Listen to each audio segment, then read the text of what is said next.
What is going on, everybody? What's up, Nathan? What's up, Benson? How you guys doing today? Doing awesome. We've been more awesome. I mean, we're both a little sick, both got a little bit of a cold, but we're here to do some deals. You know, I'm sorry, guys. But hey, man, that means a lot to me that you guys are here live, feeling stuffy, but you're still here. And today, what we're going over today, guys, is real calls and real deals, wholesaling real estate live. This is live, everybody. We're going to show you exactly how to call real estate agents live so you don't have to guess on how to do it. We're going to give you the process. I'm going to write it down on my nice vibe board so you guys can take action, because learning's cool. And it's cool to take in information, but it's even cooler to do a deal and apply what we're going to show you. So that's the goal today. My name's Nathan Payne. If you don't know who I am, I've been wholesaling real estate for about 6 years now. It's actually their anniversary is in May. So 6 years now, done hundreds of deals, done millions of dollars in transactions. I love wholesaling. I love teaching it. And I love not only teaching it, but I love helping people do deals. And that's honestly why we do so many of these live calls, is because we know you guys are finding opportunities every day that are deals, but sometimes they're slipping through your fingers through the cracks because you just don't quite know exactly how to negotiate it.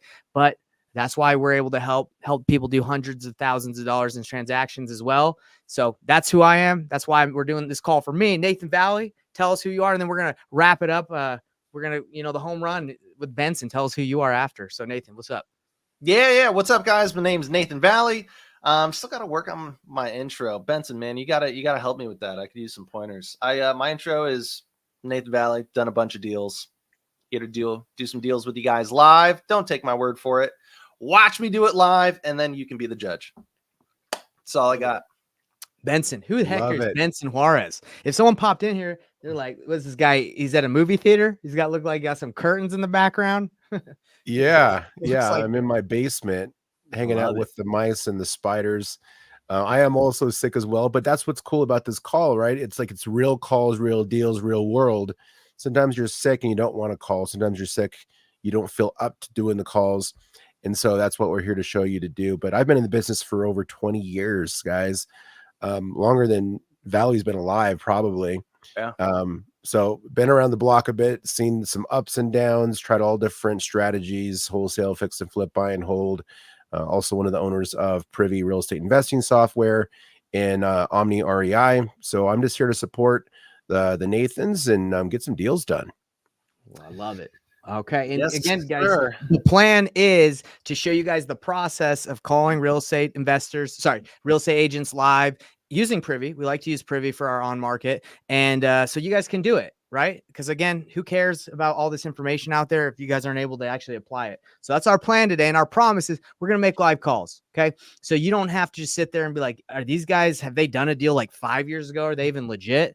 Guys, we do deals every day. We make calls. That's why we're here. Not only to show you, but we'll prove to you that we're not just a bunch of jabronis, like guys that don't know what we're talking about. So without further ado, Nathan Valle, let's talk about your process. I like your process. We just got done talking about it in one of our other calls. Tell us about your process for calling agents, because we just talked to another investor where it's Benson. It's a call we do called Wholesaler Rescue, where we look at a wholesaler's business and we kind of critique where they need to improve. And he was telling us he was making about 15 offers a day, 10 to 15, right? But he wasn't seeing the success that he thought he would with those calls. So we want to show people exactly that process isn't probably the best when you can do it Valle's way. The Payne. Yeah. So I'll give a quick breakdown as to what that process looked like. And then as far as my feedback as to, hey, here's kind of how I do things and here's how it's benefited me. So the gentleman I was chatting with, and it was funny, I a few months ago, I spoke with someone with very, very similar kind of constraint in his business, and to where they're both talking with agents, making offers. They're making offers to agents with properties that are listed on the MLS. And so they're looking at deals. They'll have certain criteria as to what they look at. And then from there, they're making an offer. Now, very early in the conversation, the one gentleman I spoke with months ago, they would just comp everything and then just either text or email the offer. Say, hey, here's my offer. This person would, they would say, hey, is the person interested in an offer below list price? If the agent says yes, then he would get on a call with the agent and make an offer on that call and say, hey, here's where my number's able to be at. Now, I do definitely think getting on the call, that is a step better, 100%. But I'm not a big fan of just making offers to agents, especially mass offers. What I've found is it's a whole lot of work. And in both scenarios, with the gentleman before months ago that I spoke with, he was making 50 to 60 offers a week, and he had been doing it for 6 months straight and hadn't done a deal yet. And with the gentleman I just spoke with, literally like 10 minutes ago, he's making 10 to 15 offers a day. And I think he said it's been about 3 months since he's done his last deal. So what's the issue? And it's not volume. That's the one thing, like, kudos to both of these people. Like, they're putting in the work, right? So they're doing the quantity, they're doing the volume. Now we kind of got to go in the other direction, right? Which is quality. So my process is kind of very different. And that's what I shared with the gentleman I was just chatting with 10 minutes ago. And so for me, I don't make 10 to 15 offers a day. I don't even make 10 to 15 offers a week. I'm kind of on the other end of the spectrum. If I make 2 to 3 offers in a week, that's a good week. Now, it's not because I don't put in work. It's not because I don't talk to people. It's because I only make offers when I know the person's going to say yes to that offer. And you might say, well, Nate, how do you do that? We're going to get into all that good stuff. So step one is I have a much more in-depth conversation with agents. Real quick, I want to get your feedback on this, Benson, since you're obviously, you got privy. Do you vibe with that? Or are you like, nah, man, I make offers all day, every day. I don't even talk to people. I just email them an offer. What's your opinion on that, Benson? I'm not writing nearly as many offers as, the people that are doing it full time, right? Because obviously I've got my hands full with some things, but I would prefer quality over quantity any day of the week. Because you're thinking through these things. Like, the offer needs to be at a price point that has a high chance of being accepted, but also low enough to where there's enough margin for the deal to make sense. So that sweet spot isn't just, you don't just find it in the air. Like, you have to think about it. There's a strategy to that. So you have to have a plan of understanding after repair value. You also have to understand the local market. Who's your competition? Like, if you don't know what your competitors are offering and you're just throwing out lowball offers, well, you're never going to get a deal. And if you know what the competition's offering, because you can see the data, right? That's where Privy helps. Then you could be more strategic about that. But at the same sense, if you know that everyone's offering low and you're offering high just so you can win bids, well, now you're getting properties under contract that aren't viable. So quality offers definitely will outperform quantity.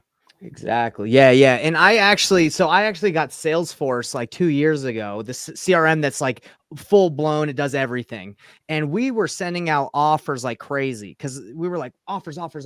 So we were just sending out offers to agents nonstop. I think we sent over 160. And these weren't just like letter of intents, guys. These were like legit offers filled out by the real estate rep C for Utah, where it was signed and it was legit. We sent out a ton of these, didn't get any deals done. 0 out of 160. And that took a lot of work to actually fill out the rep C. And then we realized, just like Nathan, you realize just because you send an offer to someone, whether it's good or not, a lot of agents look at that and they're like, I'm not going to deal with that unless it's like, so I talked to someone, I don't even know this person, right? There's just a lot of that going out there and it doesn't work that well. So if you've been doing it, kudos to you if it's working, but I've done it and it's just, I don't think it's the best way to go about it. So anyway, for anybody that's popping in on this, we're talking about the way to get your offers accepted. And yeah, Nathan, keep going through your process. I'm gonna start writing it down. Yeah. So the number one thing with this process is I'm a big believer to where, well, not just believer, but I've seen it work to where just like when you go direct to seller, there's a sales process and how I chat with them and a whole process of how I negotiate. I do the same thing with agents. I think there's sometimes this misconception of like, oh, wait, it's agents. So it's like just straight business. That's all they care about. I've found it to be different in my experience. I've found that I've been able to have the same conversations with agents that I do with sellers, where I'm asking about condition, the situation, motivation, feeling out price, all of these things. The same things I do with the seller, I do with an agent with a few little tweaks. So step one is when I'm reaching out to an agent, and here's where Privy comes in for me. So there is 1,000,001 properties listed on the MLS. And I told you guys, quality over quantity. How on earth do I filter out as an investor what is worth my time? And that's where Privy comes into play. Privy, like, but I don't know if you realize, Privy, the first time I used it was the first time I ever had even like spoke to agents. I had a lot of experience talking with sellers, but I went to using Privy and talking with agents, and dude, it was a game changer for me, big time. And so Privy, and Benson, you can give us a lot more on Privy, but Privy is a tool that we use that allows me to filter through in my market, not just how many days has something been listed for, or in what price range, or how many beds and baths, but what percentage of ARV do I want to be looking at? Like, yes, guys, you heard that correctly. It is a tool to where I can put only send me properties that are listed at 70% of ARV, or 80% of ARV, that have also been, 3 bedrooms, and they've also been listed for more than 30 days. Again, I can't stress enough, like, as an investor, you can spend your entire day looking through 400 listed properties, or you can spend 5 minutes and then know exactly which ones to call. I'll take the 5 minutes every day of the week. Yeah, exactly. And I just want to second that. Like, time is the killer, I think, in real estate, because there's more than enough deals to go around. There's hundreds and thousands of deals that are for sale, whether you look on other wholesalers platforms, your email lists of wholesalers send you stuff. Like, there's so many deals. You need to be able to identify an opportunity. That is the key that gets you paid. Identify opportunity and then strike. That's the goal here. So Nathan, you're exactly right. You got to be quick, or someone else is going to take that deal. Well, also just for efficiency, right? Especially if you don't have 40, 50, 60 hours a week to be sorting through Zillow and Redfin, or if you do and you just don't want to spend 40, 50, 60 hours a week doing that, you can use a tool that does it for you. And so Privy is a tool that allows me to kind of filter through, hey, what are properties that have a very high likelihood that they're going to be, geared for an investor, or at price points that are kind of in my range. And I like to be a little bit on the broad side so that I'm kind of catching things just a little bit above what I'd actually be looking for.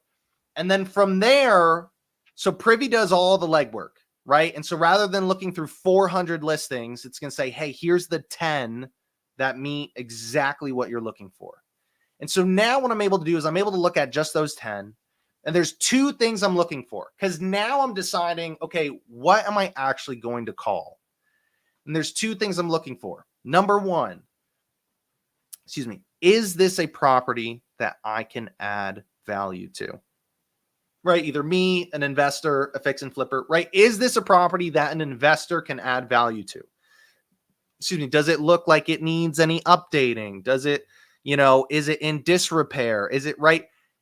Can an investor add value to it? Just plain and simple. In some way, shape, or form. Could be a lot of value, could be a little. Hold on here, bro.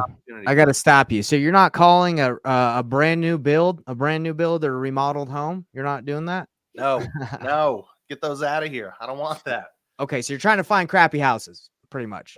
Right. Listed. Or they can be in between, right? They can look like a decent house, right? Because it can be on the fence also, right? It could be livable. It could be a great first-time home. That's also outdated, right? So it's anything that's kind of on the line. Again, can we add value to it, right? Does it need repairs, or could it be updated if somebody wanted to?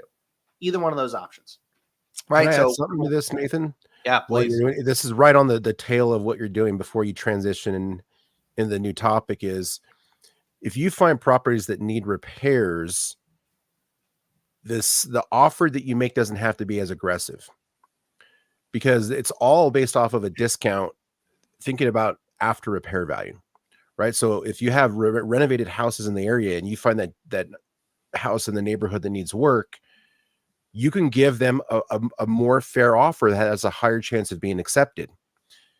Your salesmanship has to be exquisite, and that person has to be so motivated. The nicer the house is, the better salesperson you have to be, and the more motivated they have to be. If you find a house that's in disrepair, then you can give them a higher offer, and you don't have to be as much of a salesperson to make the numbers work and get that deal under contract. It's true. Yeah. Because you're leveraging the condition, right, to help you negotiate versus trying to find pain if the house isn't, needing that much work.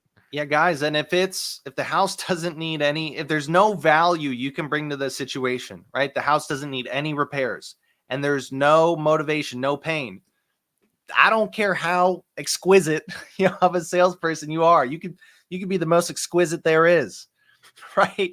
But guys, you cannot convince somebody to do something that they don't want to do, right? I don't care how good you are at sales. You cannot convince somebody to sell their home at a discount if they don't want to. I got to say something. When I first started wholesaling, when I got on that Mojo dialer and I was just calling through just random lists, every time I got a no, it hurt my feelings. Like it hurt deep because I thought they were saying no to me. I was a bad sales guy. And then I realized after time, what am I trying to do? Why am I trying to convince everyone to take a cash offer or be the right client for me? That's not how it works in this industry. You got to find the right person. So if anybody's watching this and you feel like you just suck because you're calling and so many people are saying no to you, you need to take a hard look at who you're talking to. You got to be finding the right opportunities. You can't make everybody want to accept your offer. It's just not going to work in this industry, in this business. Yeah. So don't worry about it, guys. It's not that you're not exquisite. I'm going to find excuses. Worst word ever to describe salesmanship. I think it's great. I'm an exquisite salesman. So two things we're looking for. Number one, can I add value to this property? And then number two, just like with a seller, motivation. Now, motivation, and this is where Privy comes into play also, right? I'm looking for, again, when I'm deciding, hey, what is worth my time to call? Are there indicators? What indicators are there of motivation, right? So again, repairs and stuff through pictures, but also if a property's been listed for, on the market for, 30, 45, 60 plus days, that's an indicator of motivation. If they've dropped the price a number of times, that's an indicator of motivation. If I look at the description and it says, cash offers only, handyman special, investor special, those are indicators of motivation, right? Now, again, these are the two things that I'm looking for, right? I might only have one or the other, but I at least have one of these, right? At the very, very least, I at least have one of them, ideally both, to decide on, yep, this is worth my time to call. So now I say, great, I found the property I'm going to call on. And so I call the agent. Are we good to start hopping into what the conversation I want to add one more note on this. I think it's important to point out, right? You're calling agents because the houses are on the market, right? So what's the best indicator of motivation for a property?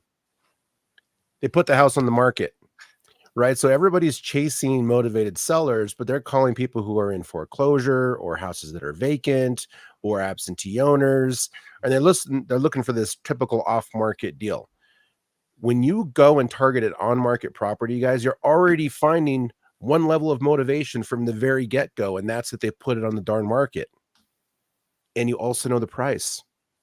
Those are two things you don't get with targeting off-market properties. So by using the painless wholesaling approach, you're already cutting out 50% of the problem just by doing this approach right here. I love that. And to piggyback, I'm so glad you brought that up because we appreciate you.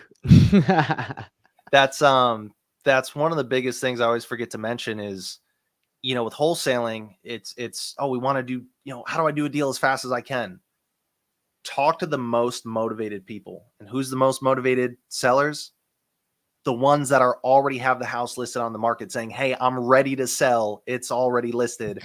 We want this thing to sell right now. Guys, yeah, Benson, I know you list a lot of properties. I know every time I list a property, I'm motivated. I'm like, let's get this thing out of here. Now, that doesn't mean I'm going to take the lowest offer, but if someone were to come in and have a good conversation and I would definitely be interested, right? Like we want to sell these things ASAP. It costs us money. Hard money is costing us money. Yeah, we want to sell. So yeah, nobody lists their house and is like, yeah, sometime between like now and within the next 3 years, we're planning to get that. No, they wanted to sell it now. They want to move this summer or in the next few months, So, yeah, great place to find motivated sellers. So now moving into the actual conversation, right? This is the other part, like this is the main meat and potatoes of what separates just one conversation and one offer versus doing 50 plus offers a week. Here it is. So number one, we're going to call the agent, right? Hey, Mr. Ms. Agent, I was calling about your property on Main Street. They're like, yeah, it's my listing. What can I do for you? I say, hey, so I'm calling because I saw you have your listing here, and I'm calling because I'm looking at it as a potential investment opportunity. And I was wondering if you could tell me just a little bit about it and anything in particular that you think would be important for someone like me to know. Now, guys, I'm not going in saying, hey, yeah, I'm an investor looking to make a cash offer. I can close in 30 days. Here's my number. That's what a lot of people do. And what it does is, one, it's just... That's actually what Haim was doing. He was calling and just kind of getting ready. He's like, hey, I'm a freaking lowball you right now. Are you ready? That's kind of like how the conversation is getting ready. I'm a real estate investor. I can close fast, 30 days, but you know what's coming next. Right. So, well, no, but you're going in with a really soft approach. So, and we're saying, hey, I'm a real estate investor, right? Or I'm sorry, you're not even saying that, right? You're doing it softer than that. You're saying, hey, I'm looking at it as a potential investment opportunity, right? So we're going in really gentle. And I was wondering if you could tell me a little bit about it and anything in particular that you think would be important for someone like me to know. So I'm asking a pretty open-ended question. I'm leaving it broad and just giving the filter of, hey, anything you think that would be good or important to an investor, let me know. And guys, you want to leave it open and let them talk, because you will be surprised how much information some agents will share with you. They'll tell you about what's going on with the family and all the drama, and they'll tell you every single offer they've got. Like it's great. So we leave it open, right? The agent starts telling you a little bit about the house, the condition, maybe some things about the situation, maybe not. And then here's what you're going to do. At some point in the middle of that conversation, I don't care if you are calling on like an actual dump yard. You are going to find something to compliment. It could be this has got a nice yard, or this has got good square footage, or this could be like really cute if they were to fix it up, or this has a lot. I don't care what it is. Find make something up to compliment. Say, hey, this is, I think it's a pretty decent property. It's got a really nice yard. I don't think, it's priced, terrible or anything. What do you think's been holding people back from pulling the trigger on it? And then the agent, right? Because what most people do is they ask, so why isn't it sold yet? Right? It's too direct, guys. The agent has their guard up. And so when we say, why isn't it sold yet? Or why hasn't anyone bought it yet? It's too direct of a question. The agent sees that as, you're trying to hustle me down, right? And they're not enjoying that interaction. But when we compliment it, we're just like, hey, what do you feel's been kind of holding people back from pulling the trigger on it?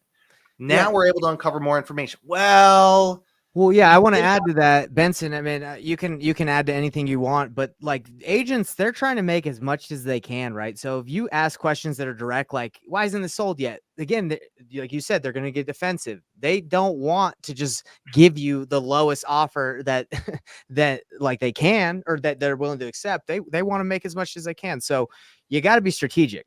If you try and go with the gut punch, good luck. It's just, that's kind of like what the letter of intent is. When you just email a ton of those, I feel like agents get those gut punches and they're like, screw that guy. Like, even if I did sell it, I'm calling my friend Johnny and I'm giving it to him, not this guy who just emailed me and just offered 50% of Zillow.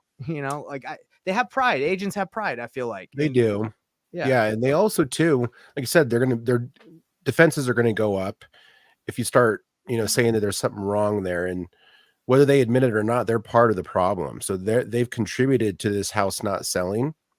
And believe me, the owner is the owner, the seller of that property is talking to the agent about this scenario too. So do you have any advice for, because here's where I think you can really leverage this conversation is you guys could become a team, and it could be the agent and the investor against the seller somehow.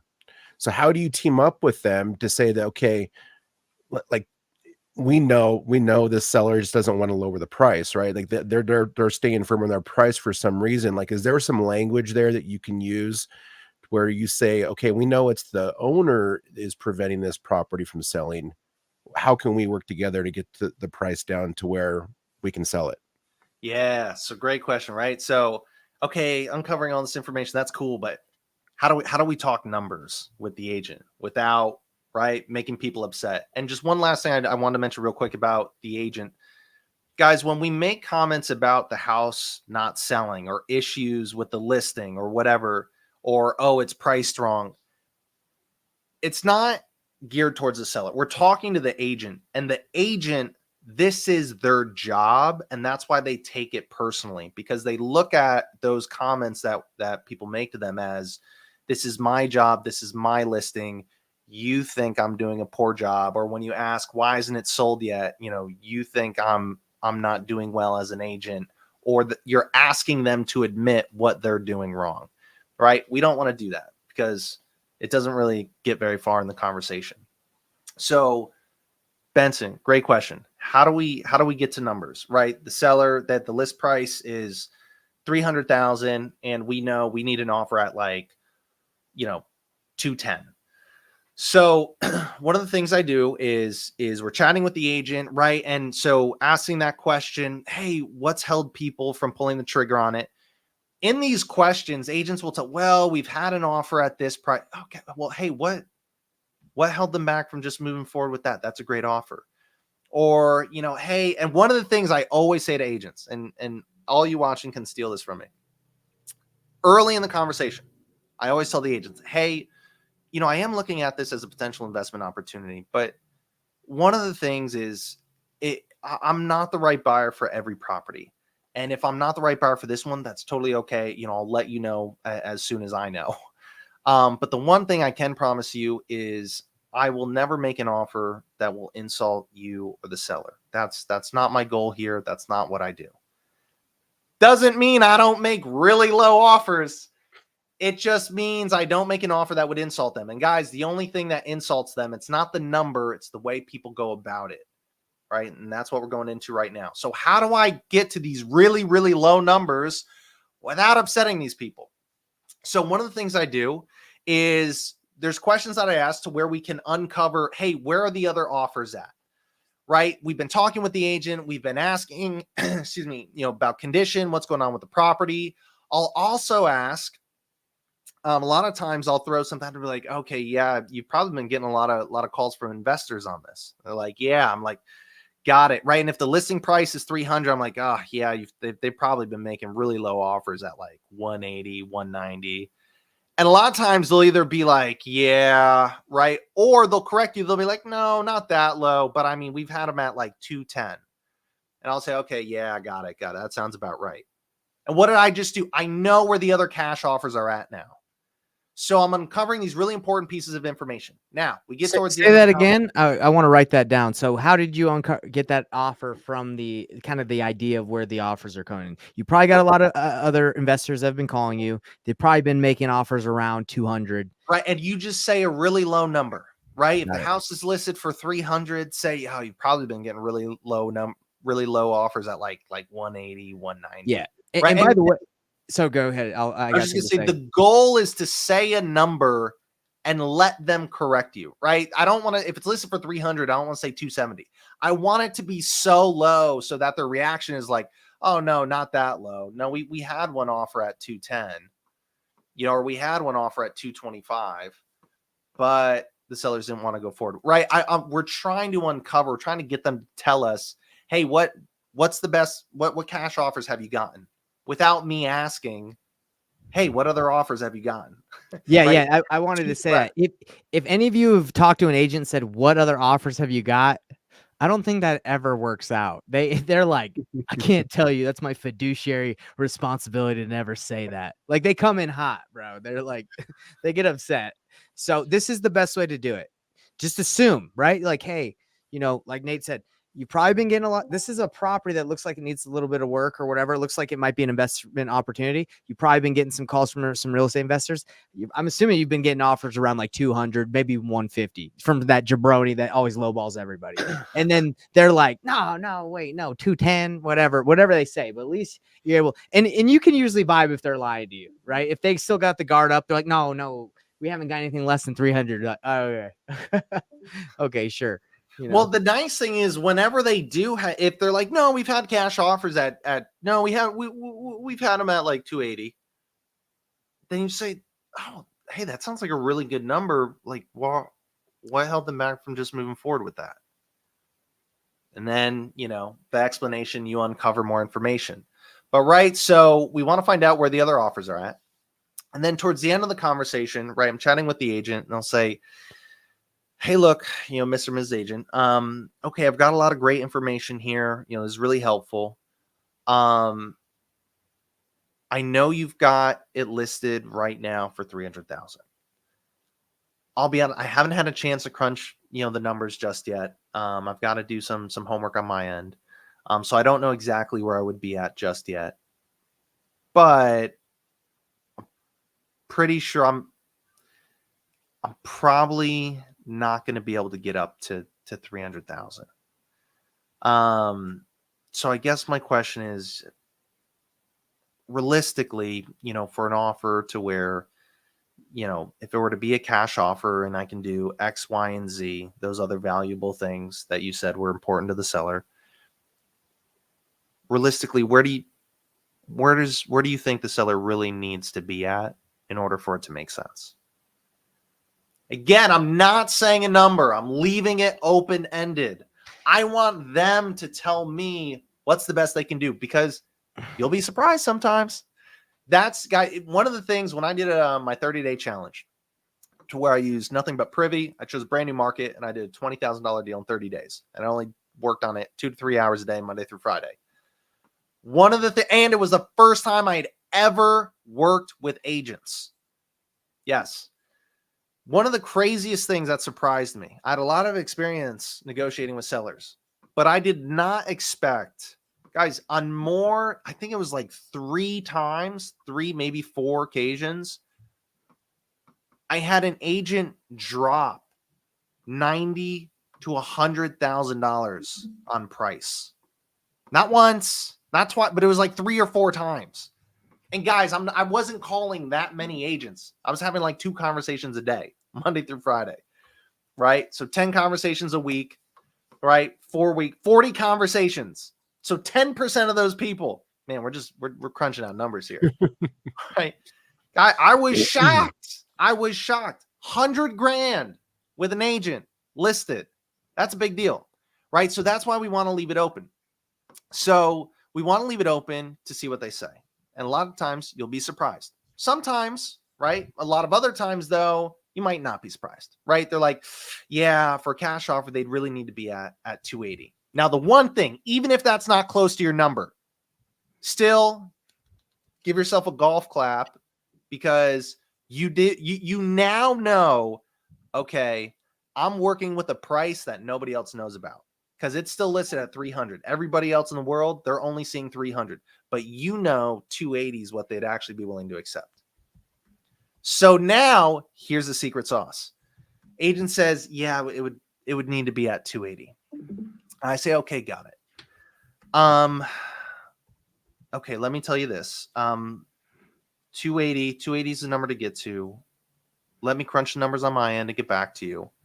Let me ask you, if I do kind of go over the numbers and everything, if my offer is not able to get up to that number, do you still want me to just call you back and let you know where it's at, or should I just not even bother? Now, guys, what do you think happens at this point? 9 out of 10 agents, what do? Oh, hey, do you want me to still call you back and let you know where it would be, or should I just not even bother? 9 out of 10, they're, oh, no. Yeah. Still call me back. Still call me back. Just let me know. And what do you know at that point? Right? Like, oh, okay, I've got it. Like, if they say, no. Yeah. Call me back. Like, just let me know. That they'll accept that 280 is not their lowest number.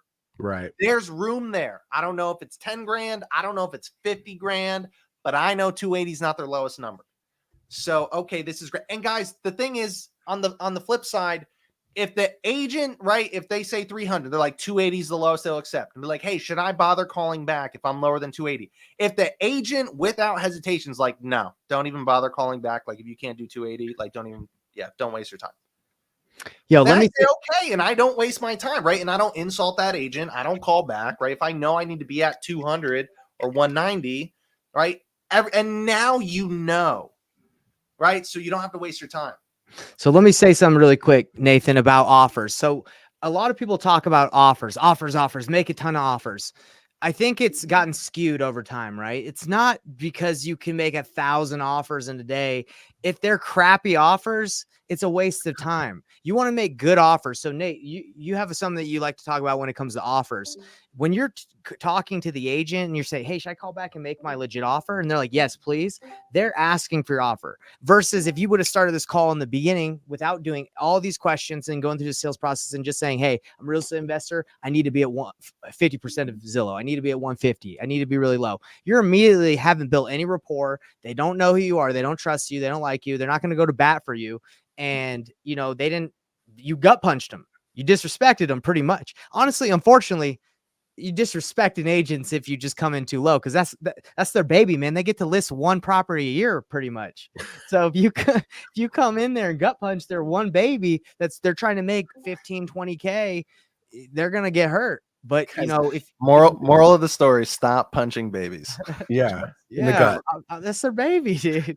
I'm telling you, man, like, Benson, I know the statistics are like most real estate agents majority list like 1 or 2 properties a year. Right. And maybe there's it's the 80-20 rule. Maybe there's 20% that are crushing it. And then there's the other 80% that get one. So when you call them and you offend them with that low offer, they're just going to say no, probably out of just being disrespected, unfortunately. So you got to do it. Like, Nate, go ahead and talk about offers and how to get them accepted. Yeah. And so the thing is, guys, so you've got 2 scenarios. Either they say, yeah, don't bother calling back.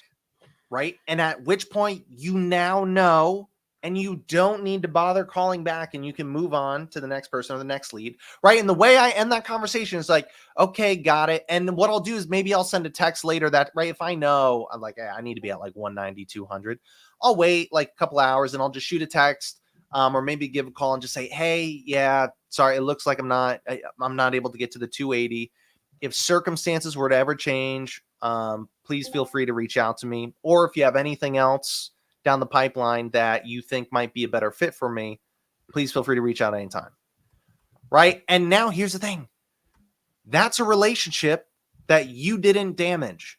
Right. And that's somebody to where it might not be a deal on this specific listing, but what about the next one, or the house after that, or the house after that?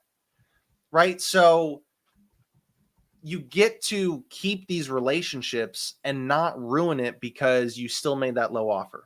And then for the agents that said, oh, yeah, no, give me a call back. Well, now you get to call back, and whatever number you need to be at, you have permission. When I call back and they said 280, but yeah, let me know where you're at. When my offer is at 190, or when I call back, I'm going to say, hey, you sitting down? Like, oh, it's really far. Are you sure? And they're like, yeah, no, hey, it's just a number. Like, all they can say is no. I'm like, no, but it's really far off. They're like, well, what is it? Again, like, it's not to the penny, but I would need to be in like the 170 to like 185-ish range. Now, here's the thing. Again, they don't get upset with me because they literally asked me to call them back and let them know. This is where now you'll get, oh, okay, wow. Yeah, that is a bit far off. Yeah, I don't think the seller is going to be able to work with that. That's your worst case scenario. I'm not getting hung up on. I'm not getting cursed out. I'm not getting attitude. I don't even have a ruined relationship, because here's the thing. People do business with people they know, they like, and they trust. And again, guys, here's what's so valuable with working with agents. Again, there's a lot of great things about going direct to seller, but if I'm talking to a seller, 99 out of 100 sellers, you're just going to do that one deal, that one house with them, and then that's it. An agent can be worth property this month, this year, next year, the year after that, right? The lifetime value of that one relationship can be worth hundreds and hundreds and hundreds of thousands of dollars. You don't want to ruin that just because you made a really low offer up front. And here's the thing. Yeah. Do you want to talk about the 35K deal that we did a couple weeks ago that we didn't make the offer until we knew they would accept it? I think that would be a good one to talk about how this works.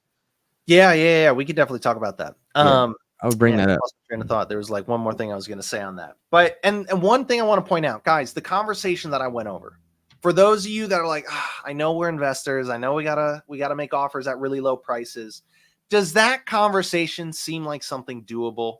Right? For those of you watching and listening, does that seem like a conversation like, hey, that doesn't seem so bad? Like, I'm not just like, punching people in the gut saying, hey, I know you got listed for 300. I can offer 170. No, we're having this really like a human conversation, right? And we're getting permission. We're not getting yelled at, all these good stuff. So, 35K deal. So there was a deal, and this was one, I'm glad, because this deal will bring up one more thing that I didn't Benson, I feel like you, before we go into this, you got anything you want to add? Because we love to hear from you, brother. Well, there's a couple of things here that are interesting. I just want to point out the way the call started here, where we talked about quality over quantity, right? And that was just a description of exactly what a quality offer looks like. And by the way, you never even had to write an offer in one of those scenarios, but you still built the relationship, right? So that is the most valuable piece of what we're getting here, is that, and again, Valle just ended with that, is the relationship building process. You can't build a relationship by just sending out blind offers. There's zero relationship building going on there. With this process, you're building relationships, and there's a good chance you might get a deal out of it, right? Which is like 100%. Twofold. So you might get a deal and you just built a relationship. And if you can close on that deal, not just get it under contract, but you got it under contract at the right price, and you have a good disposition strategy, and you can actually get to the closing table, that agent's going to freaking love you, right? So you have an opportunity to prove to them that you're going to be a valuable partner, and they're going to want to send you all their deals. So you got to close it, right? So don't just get the property in your contract with an offer where you can't disposition it, because you need the demand on the back end. Because you could ruin that relationship by locking it up at a wrong price, wasting 10, 15 days of their time and their seller's time, and then having to cancel that contract. That's worse than if you didn't write the offer at all. Yeah. And one last point I wanted to make on that is with the agents, with the just lost my train of thought. I was just going to make a point about the relationships when it ends. Bro, that's the thing. Talk about that 35K deal, and then that's because we got to wrap this up. Yes. So the last point I want to make is with the relationship. Guys, the thing is that house that's listed for 300 today. Nobody's buying it. Nobody's buying it. Nobody's buying it.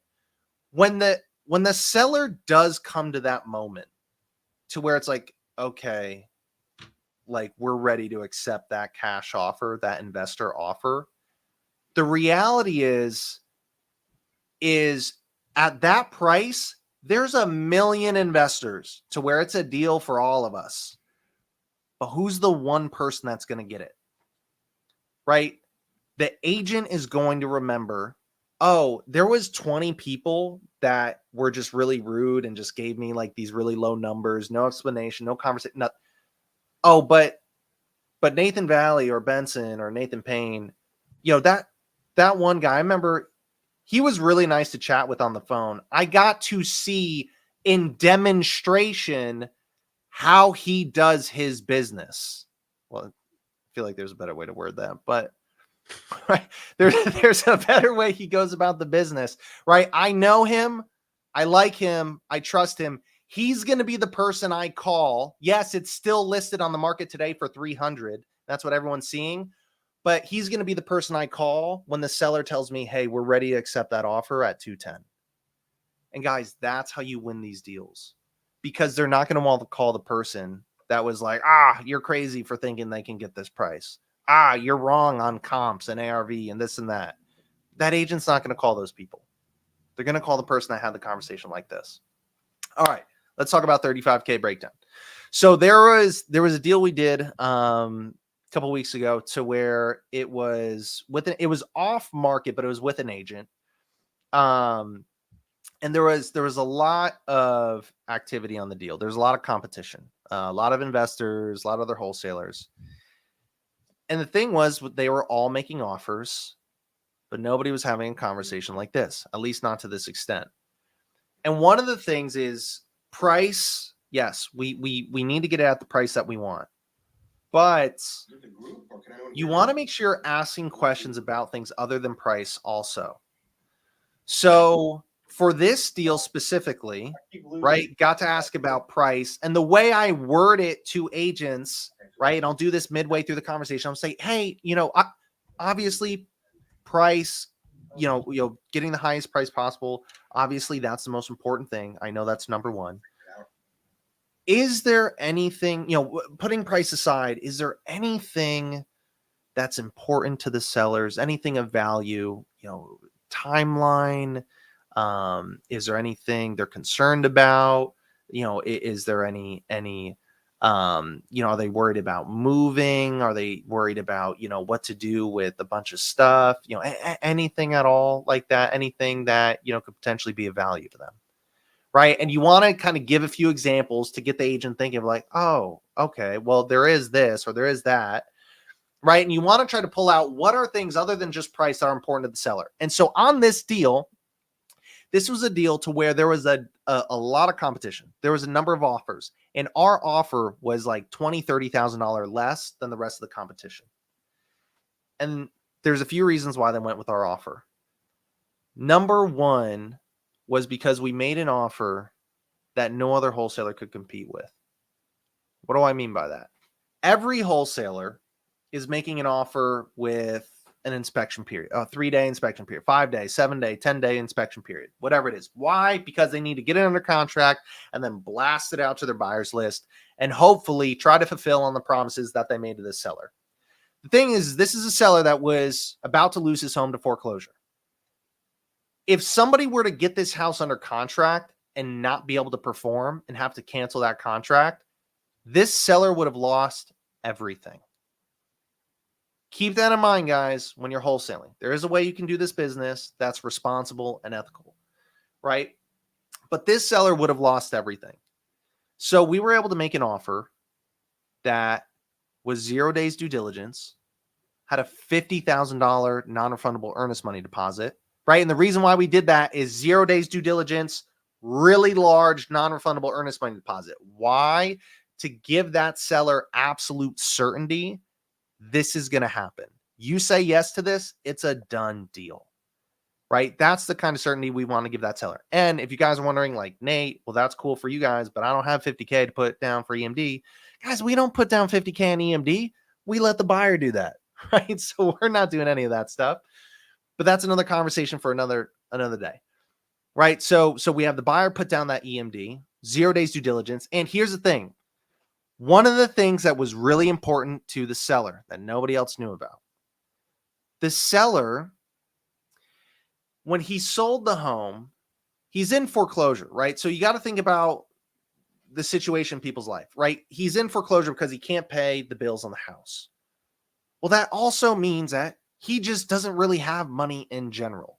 So he was worried about, yes, he's going to get a bunch of money from selling this house, but there's going to be a day or two, a few days where there's a lagging period of, he signs and he closes on the house today, but he's not going to get the money until, a few days from now. And what is he going to do in the meantime? Where is he going to go? He doesn't have any money. He was really worried about that. So I told the agent, I was like, oh, okay. Well, let me ask you this. If, all right, and guys, if is one of my favorite words when negotiating. You'll hear me say it all the time. Well, okay, Miss Seller or Ms. Agent. Well, let me ask you this. If we were able to make an offer that was 0 days due diligence, if it had a $50,000 non-refundable earnest money deposit, and if we had an agreement to where, in the agreement to where the seller, we could close on the house and the seller could stay in there for 14 days. We would close on the house. The seller would get half of his money up front. He would have 14 days to take his time, find a place, move out, and he'd have money to do it with. And then at the end of those 14 days, or when he moves out, the rest of the money would be released to him. Is that something that would be valuable to the seller? What does the agent say? She's like, oh my gosh, like, yes, like that would be absolutely amazing. And so that's why we made our offer. And guys, the thing is our offer was $20,000, $30,000 less than everybody else, but it was still the absolute no-brainer offer. That's the power of getting on the phone and having a good conversation with agents. And guys, the thing is that also allows you to serve that person at the highest level, right? And that's to where you can do big deals, make great money, and feel really good about the business in the process. And everyone was really, really happy with that scenario. That's amazing. That's the 35K breakdown. Oh, and again, guys, that agent, who do you think she's going to call next time she has any type of investment property? That's right. Yeah. So I wanted to reiterate and just like say, add to that, Nathan. It really, like, if you can offer an agent 0 days due diligence, 1 day due diligence, and like a lot of non-refundable earnest money, people, they just want certainty. That's what I want. I don't want to get tied up for 7 days, 14 days, not have it go through, and then I'm screwed and I got to do it again. So guys, if you want to get more of your offers accepted, get tight with buyers, know what people are buying, and then do deals like this where you can do non-refundable earnest money, 1 day due diligence, 2 day due diligence, get people through. But if you are going to do something like 7 or 14 days with $1,000 down or $500, good luck. I wouldn't accept that offer as an agent. I'm not a real estate agent, but I would say, you're going to give me $500 and you're going to ask for 14 days. What do you need 14 days for? Yeah. So definitely make sure when you make offers like this, you are very competitive.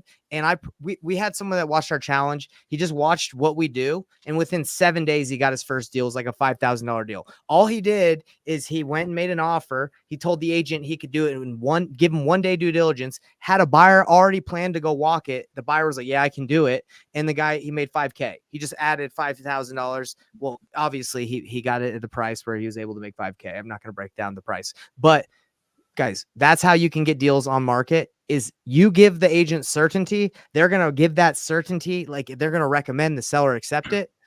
That's how you do it.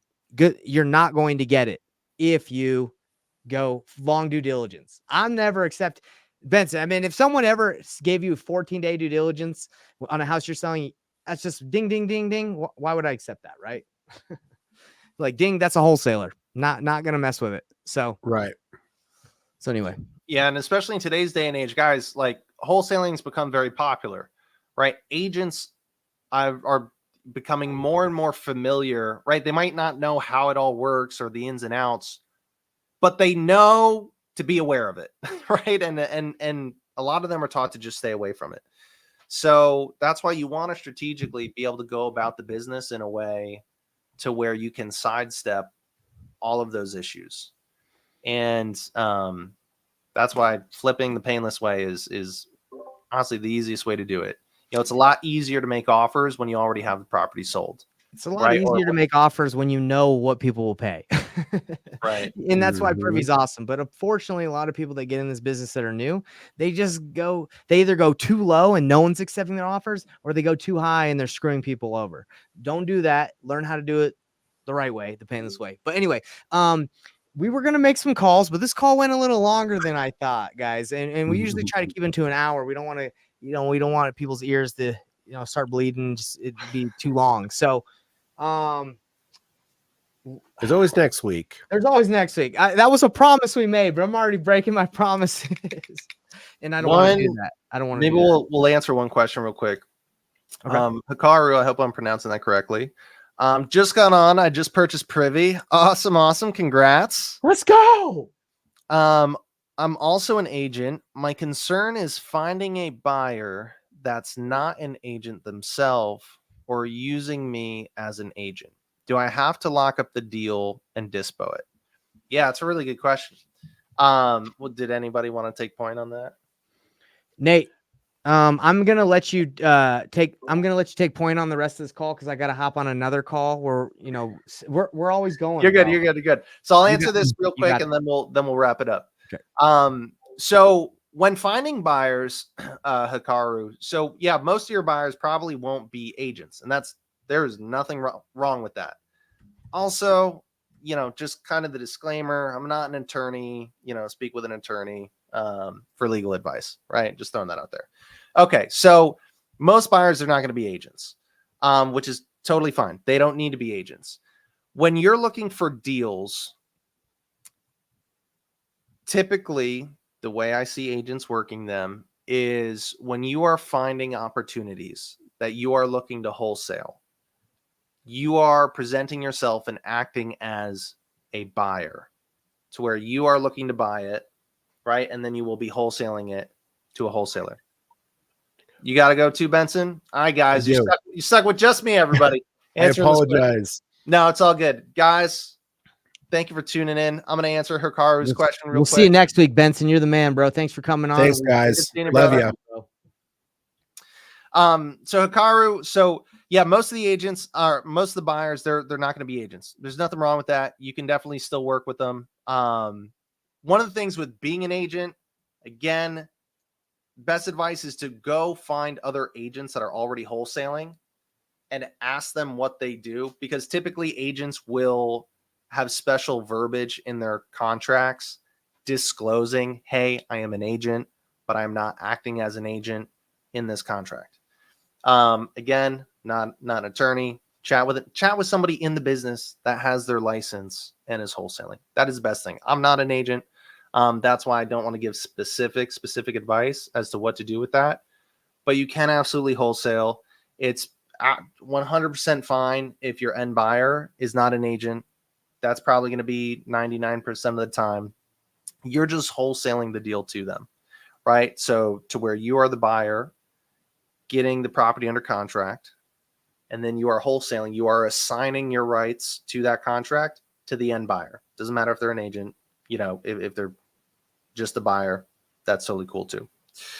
I hope that helps answer the question.